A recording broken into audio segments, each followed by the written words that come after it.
Aleluia, Jesus. Paz do Senhor a todos. Eu posso garantir para vocês que nós estamos, assim, sem exagero e literalmente debaixo de uma nuvem. Você pode perguntar a qualquer um dos irmãos que estão aqui. Pode filmar um pouquinho e mostrar os que estão lá atrás. Mostra aqui os dois aqui. Pode mostrar lá, não tem problema. Pode tirar o foco daqui.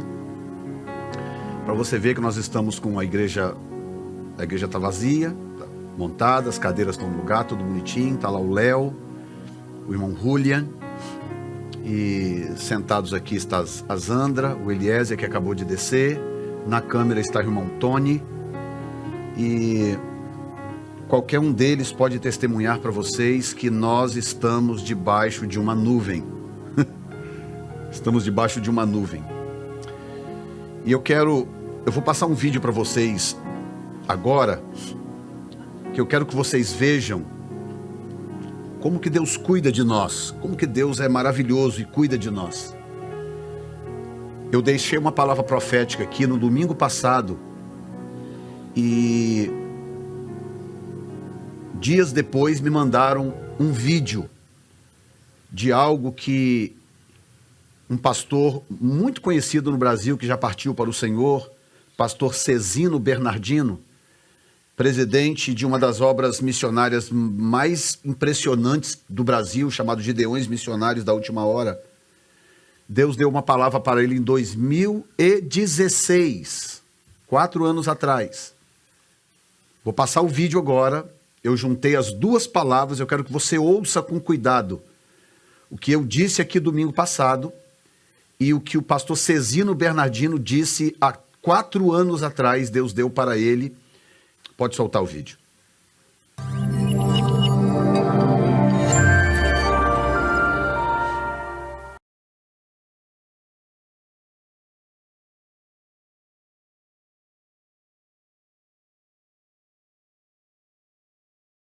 Eu estou lançando aqui agora, porque me veio agora do Espírito, que todas as famílias devem ungir suas casas.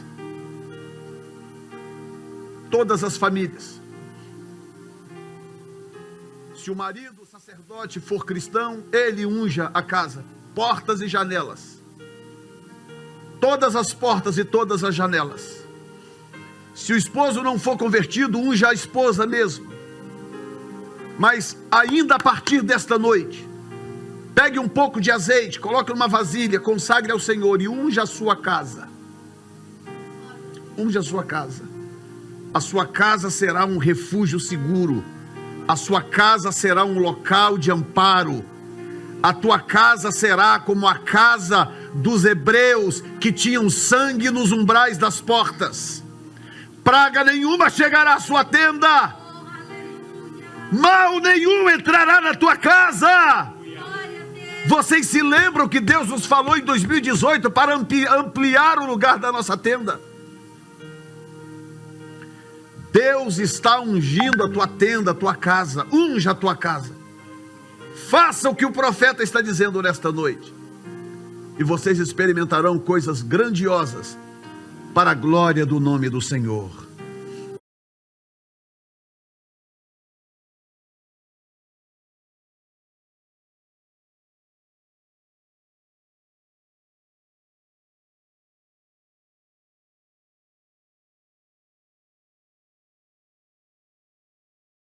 No capítulo 12 de Êxodo, do versículo 1 até o versículo de número 13, nós lemos essa história. Eu não vou reler essa história. Só diz assim: tomarão do sangue e porão em ambas as ombreiras e na verga da porta. E mais assim: e vendo eu sangue, passarei por cima de vós. O versículo 13: o sangue vos será por sinal nas casas em que estiverdes. Hein? O que é que Deus falou para nós esta noite? Que os irmãos hoje, após chegar em casa, escute bem, irmão, parece ser simples e coisa de gente que não tem juízo, diz qualquer bobagem. Aqui foi uma ordem: mata o cordeiro, pega o sangue, passa nos umbrais das portas, porque à meia-noite o anjo da morte vai passar. E vendo eu sangue, passarei por cima, não entro na casa que tiver sangue. Entenderam? E Deus deu um recado outro que está para acontecer numa noite desta. Tomara que não seja essa noite. Aqui no Brasil, uma tragédia tão grande que quem estiver na rua será alcançado pela tragédia. E Deus recomendou a mim, eu estou falando para o mundo ouvir. Ao chegar em casa com a sua família, antes de vocês irem para seus quartos, a recomendação do Senhor: proteja a sua casa. Vai na porta de entrada de cada porta e você unja a sua porta. Vai no seu quarto, unja seu quarto. Cada departamento da sua casa, faça oração. Estenda sua mão e proteja. Entendeu? E Deus proibiu: não saiam da casa, é dentro da casa, porque se você sair, vocês poderão se encontrar com o anjo da morte. Vocês poderão se encontrar com o anjo da morte. E a Bíblia diz que à meia-noite o anjo da morte passou. Quem estava dentro de casa e tinha abençoado as verdas da porta, protegido, e não estava do lado de fora, vendo eu sangue, passarei por cima de vós. Passou adiante. Mas para aqueles egípcios que não tinham sangue na verga, o que aconteceu? Clamor, lamentação, choro, porque o anjo da morte entrou e não poupou nem a casa do rei. Entendeu? Então não se tenha como não fui avisado. Ao chegar em casa, antes de você dormir, você proteja seu lar. Depois de você entrar para dentro da sua casa, se você precisar ir para o trabalho, mas você ora a Deus, diz: Deus, me guarda na trajetória, porque eu sou obrigado a ir. Então você vai orando ao Senhor, se entrega a sua vida e sai. Entendeu? E vai para o seu trabalho. Se não precisar, não saia para lugar nenhum. Fica dentro da sua casa, porque você poderá amanhã você ouvir as notícias do que está acontecendo fora da sua casa.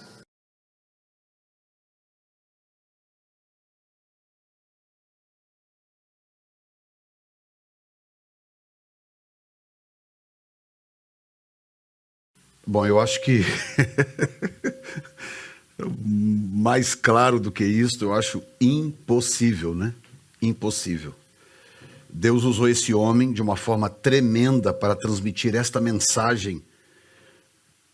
Nessa época, 2016, ele não sabia que levaria 4 anos para se cumprir, mas que, de uma forma impressionante, ele descreveu da forma mais precisa possível o que está acontecendo neste momento. Quero mostrar com isso que nós estamos sendo cuidados por Deus. Essa é a parte maravilhosa. Por isso que Jesus falou, lembra na oração sacerdotal de Jesus, do capítulo 17 de João? Ele disse: não peço que os tire do mundo, mas que os livre do mal. Então, em outras palavras, Jesus está dizendo que a igreja está aí misturada no meio do povo. Mas Deus sabe fazer separação entre os seus e os que não são seus.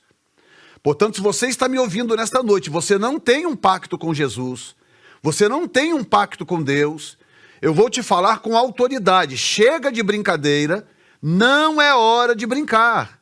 Acerte a sua vida com Deus, faça um pacto com Deus, porque você estará na lista daqueles que o Senhor guarda e que o Senhor protege para a glória do seu santo nome. Eu acabei de receber aqui uma mensagem no meu WhatsApp de uma irmã, e essa irmã está recente na igreja, Os que estão há mais tempo vão lembrar de uma visão que eu tive há pouco tempo atrás, na igreja, com os anjos perfilados, com trombetas na boca, esperando o nível de adoração chegar num ponto ideal para tocar suas trombetas. Essa irmã teve uma visão hoje, enquanto nós adorávamos. Ela não estava na igreja na época que eu tive essa visão. E olha o que o Senhor mostrou para ela. Pastor Jefferson, a paz do Senhor, tive uma visão no momento que estávamos cantando o louvor. Queremos o teu nome engrandecer. Via que entrava um exército de anjos na igreja. Envolvia o templo todo. E também anjos estavam dentro da casa de todos os servos. Eram muitos anjos. E eles ficavam aguardando um momento ou alguma coisa. Lembram da visão que nós tivemos há 2 meses atrás? 3 meses atrás, coisa assim? E estavam na mesma comunhão conosco e muita reverência. Gente, não há realmente o que temer, não há por que se apavorar. Deus está no controle de todas as coisas. E agora nós vamos à palavra de Deus. Eu quero ler com vocês no livro de Efésios, capítulo 3. Esse é o texto que nós usamos durante o jejum de Daniel. E hoje o Senhor voltou a falar comigo muito fortemente nesse texto.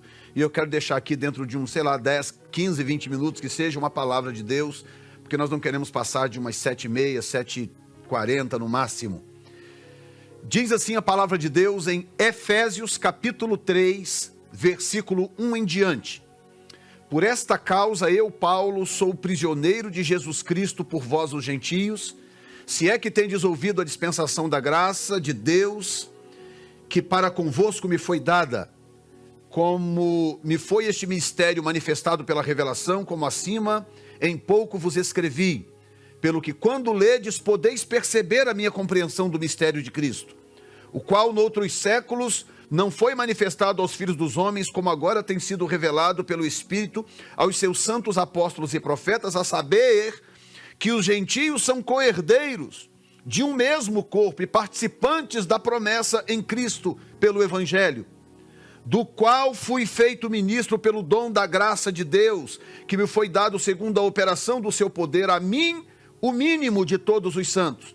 Me foi dada esta graça de anunciar entre os gentios, por meio do Evangelho, as riquezas incompreensíveis de Cristo, e demonstrar a todos qual seja a dispensação do mistério, que desde os séculos esteve oculta em Deus, que tudo criou, para que agora pela igreja a multiforme sabedoria de Deus seja conhecida dos principados e potestades nos céus, segundo o eterno propósito que foi em Cristo Jesus nosso Senhor, no qual temos ousadia e acesso com confiança pela nossa fé nele. Portanto, vos peço que não desfaleçais nas minhas tribulações por vós, que são a vossa glória. Pai, aplica a tua palavra nos nossos corações nesta noite. Fala conosco poderosamente em nome de Jesus. Bom, eu quero começar esse texto de trás para frente. Paulo encerra no versículo 13 dizendo: portanto vos peço que não desfaleçais nas minhas tribulações por vós, que são a vossa glória. Paulo falava das suas tribulações na época. Ele sofreu muitas perseguições. Nessa época ele estava pagando um preço muito alto, porque estava preso. E por amor ao Evangelho, por pregar a palavra de Deus. E há pessoas que se escandalizam com tribulações. No caso de Paulo, eram suas tribulações pessoais. No nosso caso aqui hoje, são as tribulações de todos nós. Nós temos as nossas tribulações individuais, eu tenho as minhas, irmão Eliezer tem a dele, irmão Tony tem a dele, o Julian tem as dele, o irmão Léo tem as dele, a Zandra tem as dela, mas todos nós estamos vivendo tribulações também semelhantes, estamos compartilhando de uma mesma tribulação, passando por um mesmo tipo de problema, não só localmente, mas mundialmente falando. O mundo está sendo assolado, está sendo atacado por uma enfermidade, por uma doença, por um vírus, um inimigo invisível. E é tão interessante quando o pastor Cezino, em 2016, parece que foi a última mensagem profética que ele entregou antes de morrer em julho. Aquela palavra foi em março, ele morreu em julho. Ele fala sobre o anjo da morte, que é uma coisa curiosa. que quando a Bíblia fala, o anjo da morte vai passar, a gente só imagina que seja um anjo com a espada na mão matando as pessoas. Não, mas Deus pode usar os micróbios também. Deus pode usar também os vírus, as bactérias. Em outras palavras, o que está acontecendo hoje ao redor da Terra é muito mais do que apenas o ataque de um vírus. É a mão de Deus mostrando ao planeta Terra quem é que está no controle. Quem é que tem o domínio das coisas? Quando ele quer puxar o plugue, meu amigo, ele puxa o plugue. Quando ele quer abrir as comportas para que as águas invadam, ele abre. Ele faz o que lhe apraz, o que ele bem quer, o que dá vontade. Porque todo o poder está nas suas mãos e com o nosso Deus não se brinca. Não dá para brincar com Deus. Não dá para fazer de conta que estamos servindo a Deus.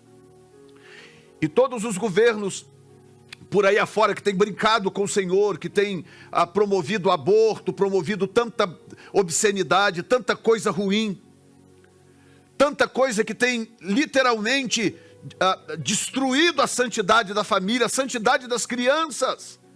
Deus está mostrando agora mundialmente que Ele tem o controle do planeta Terra, e quando Ele decide fazer algo, não tem ninguém que possa parar.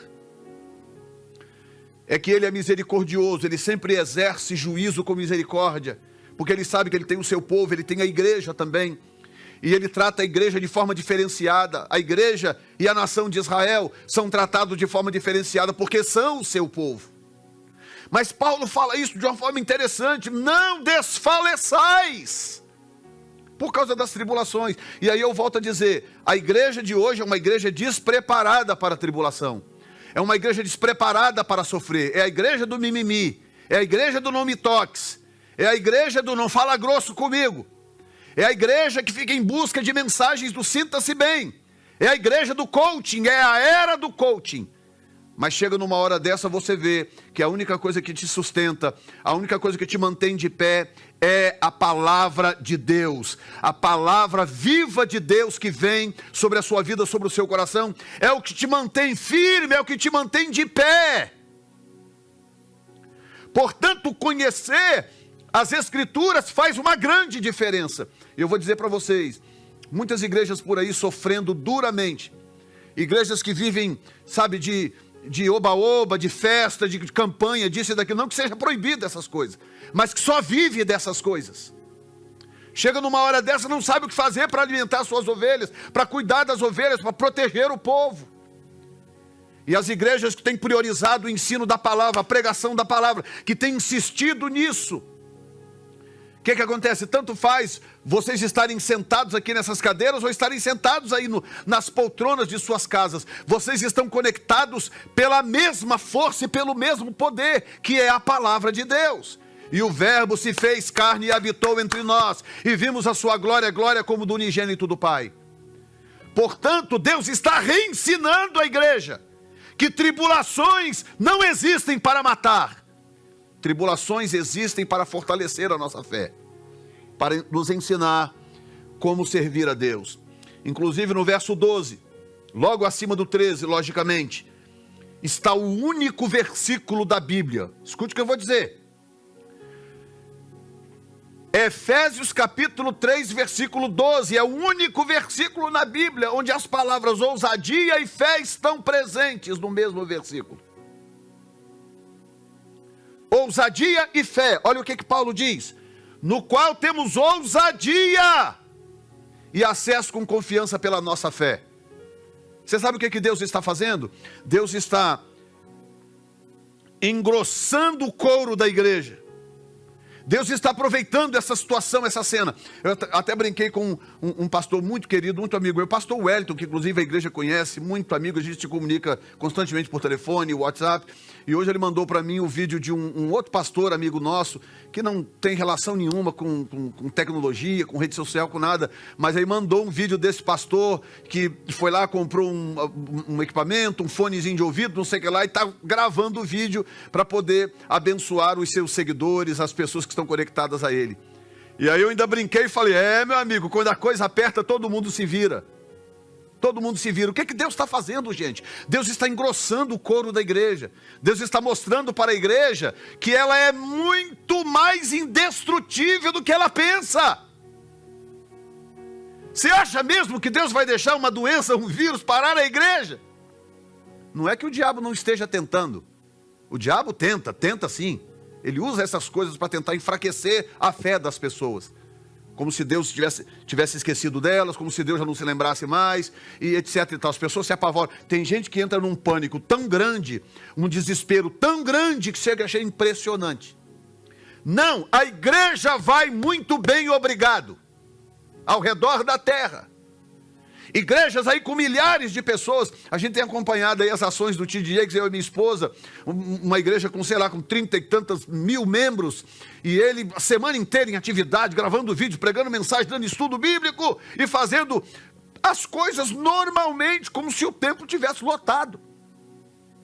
Um templo para 5 mil pessoas, ele tem lá, acho que 4 ou 5 cultos por domingo, porque tem umas 30 mil pessoas. E tudo caminhando muito bem, e as pessoas dizimando, ofertando, e assistindo os cultos, e participando de escola dominical, tudo normal, porque a igreja nasceu assim.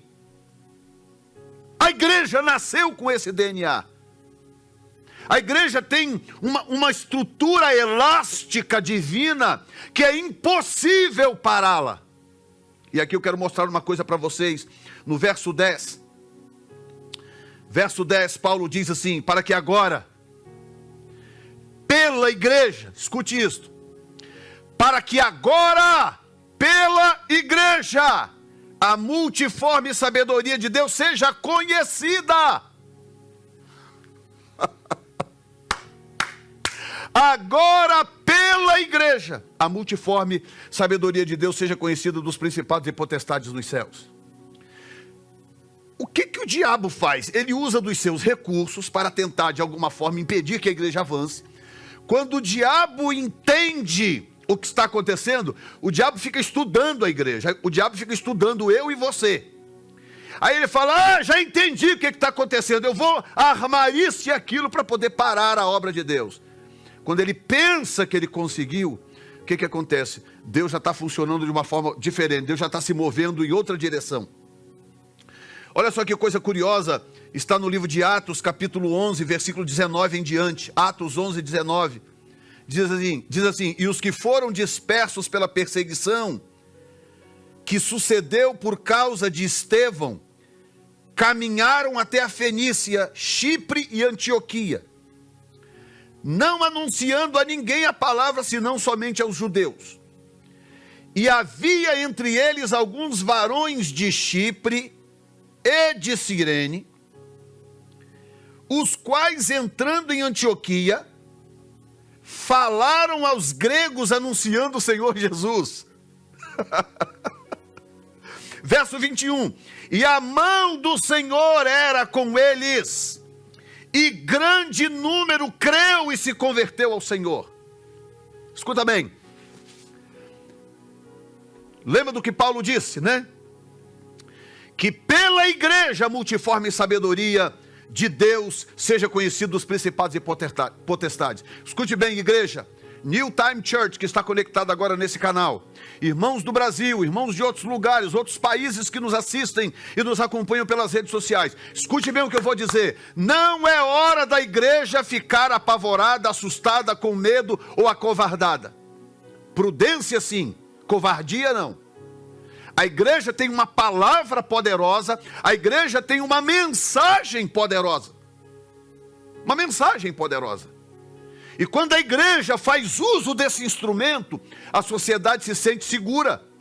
E quer saber de uma coisa? Até aqueles que não gostam de nós, que estão por aí afora e que em dias normais estão tirando onda da gente, menosprezando a igreja, criticando, até esses, numa hora dessas, eles param para nos ouvir. Porque a igreja é o único organismo que tem uma palavra sólida numa hora dessa.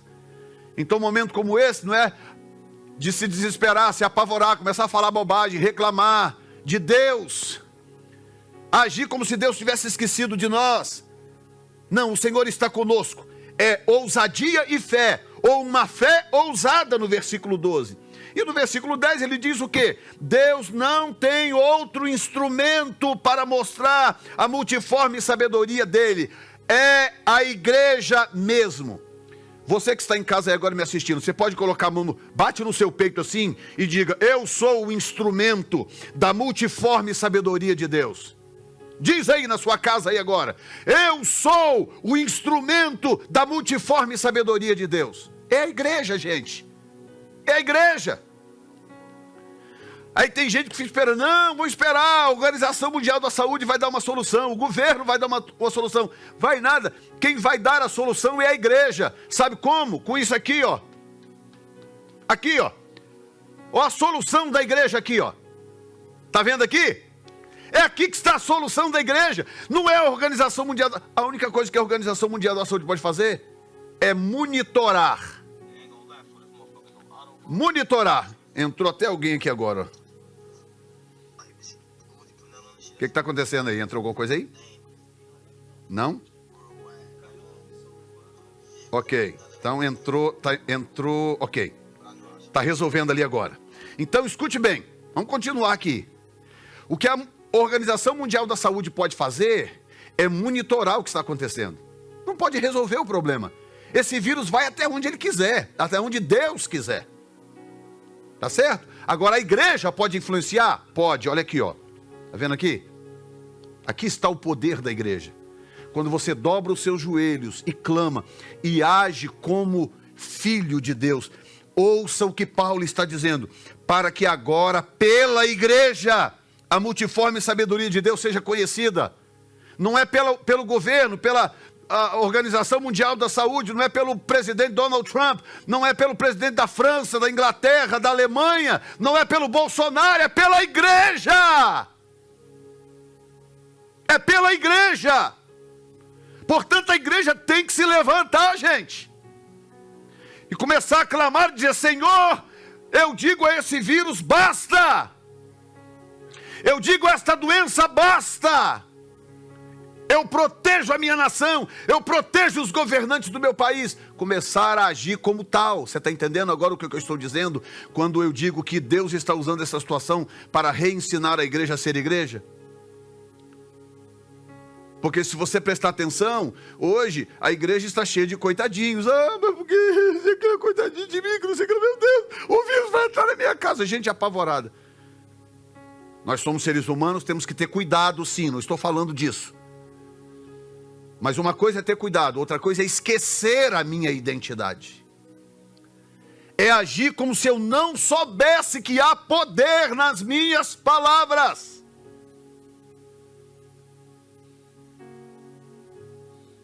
E Paulo diz claramente, ele diz no verso 5, o qual noutros séculos não foi manifestado aos filhos dos homens como agora, tem sido revelado pelo Espírito aos seus santos apóstolos e profetas, a saber que os gentios são co-herdeiros. Os gentios são co-herdeiros. E de um mesmo corpo, participante da promessa em Cristo pelo Evangelho. O que Deus fez, gente? Na sua sabedoria, Ele pegou os gentios que não são judeus, tá? Para depois as pessoas não dizerem por aí que a igreja é a casa do norte de Israel. Ele pegou os gentios que não são judeus e inseriu dentro da promessa. Então hoje nós temos direito à mesma promessa que Deus fez a Abraão em Gênesis capítulo 3. Olha que coisa tremenda. Deus virou para Abraão e falou assim: olha, em ti serão benditas todas as famílias da terra. Abençoarei os que te abençoarem, amaldiçoarei os que te amaldiçoarem, e em ti serão benditas todas as famílias da terra. Portanto, o que acontece? O Senhor está agora usando essa herança espiritual na igreja para proteger as nações.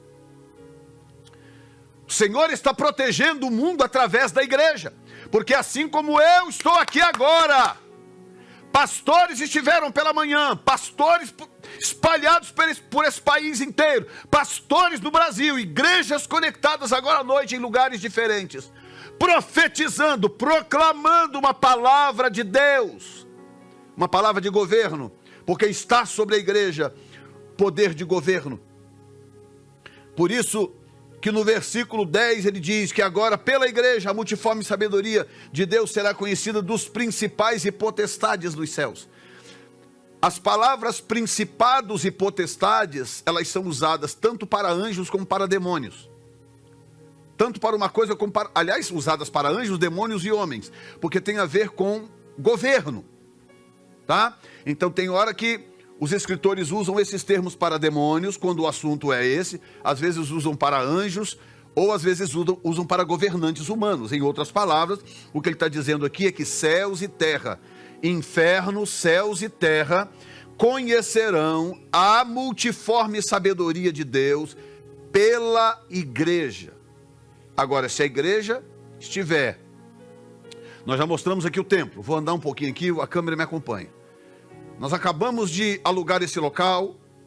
É um prédio novo, cadeiras novas que não foram usadas ainda, carpete novo que inclusive ainda está sendo terminado de colocar. Deus nos deu esse lugar aqui, de uma forma maravilhosa. Igrejas pelo Brasil, na América, que construíram templos, que cresceram, que se expandiram. Quanto maior for a visão espiritual da igreja, de governo, de entender que nós estamos plantados na cidade, não apenas para sermos mais uma instituição na cidade. Do que adianta ter um carpete bonito? Que adianta ter cadeiras novas, caixas boas de primeira, se nós não tivermos impacto espiritual? É esse impacto espiritual que vai fazer a diferença.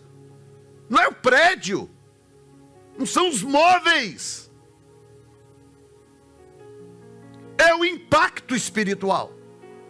Agora, o impacto espiritual virá de acordo com o alcance da visão. É o alcance da visão. Por que nós podemos aqui tranquilamente dar assistência à igreja inteira online? Temos equipamentos aqui de primeira, podemos transmitir o culto online, sem problema nenhum, com qualidade. Por quê? Por causa de visão. Nós investimos nisso há anos atrás. Há anos atrás. Tem grupos por aí, isso não é uma crítica, que estão correndo atrás agora, transmitido pelo celular, se virando. E nós estamos preparados há anos, porque é uma questão de visão. Portanto, o nosso impacto será determinado pela nossa visão. Qual é o alcance da nossa visão? Até onde queremos chegar, ou acreditamos que podemos chegar? É aí que entra ousadia e fé, duas palavras poderosas no mesmo versículo. E eu não vou entrar especificamente aqui agora na questão da ousadia e fé, porque já são 7h28 e eu quero ser fiel à minha promessa. Mas volto nesse assunto depois, que eu quero falar um pouco com você sobre ousadia e fé. O que é fé e o que é ousadia?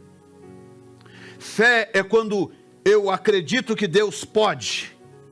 Escute. Fé é quando eu acredito que Deus pode.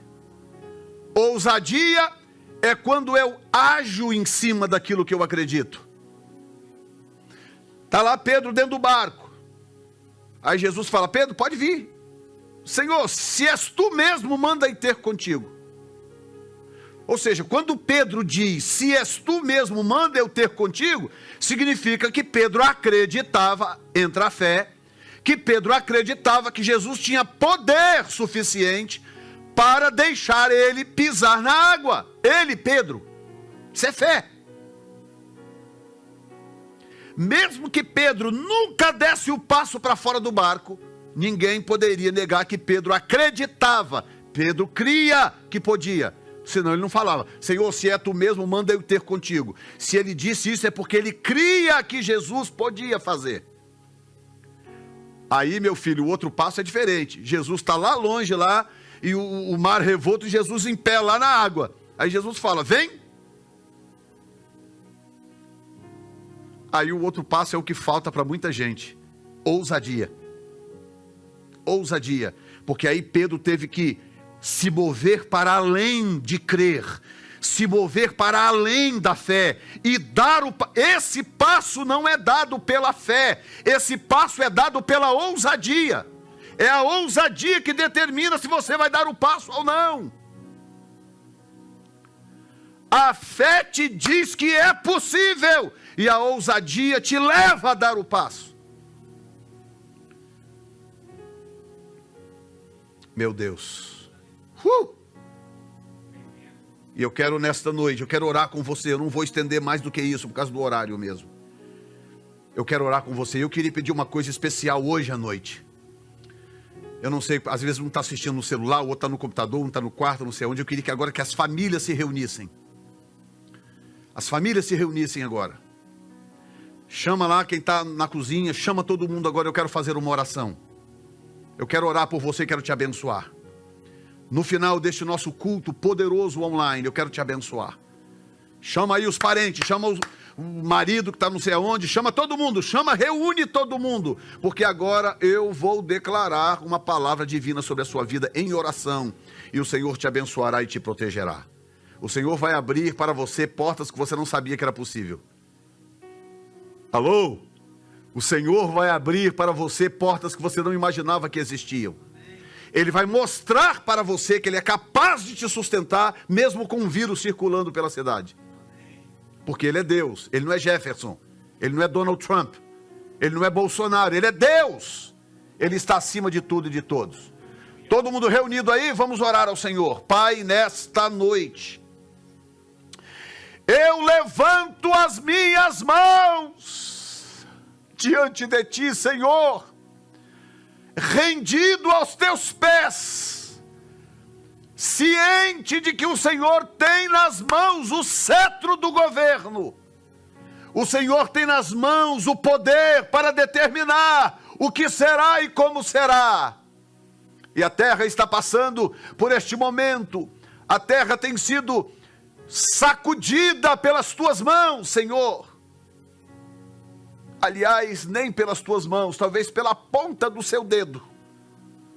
Porque o Senhor é tão grande, tão poderoso, que se o Senhor resolver de fato sacudir a terra, estaríamos todos perdidos.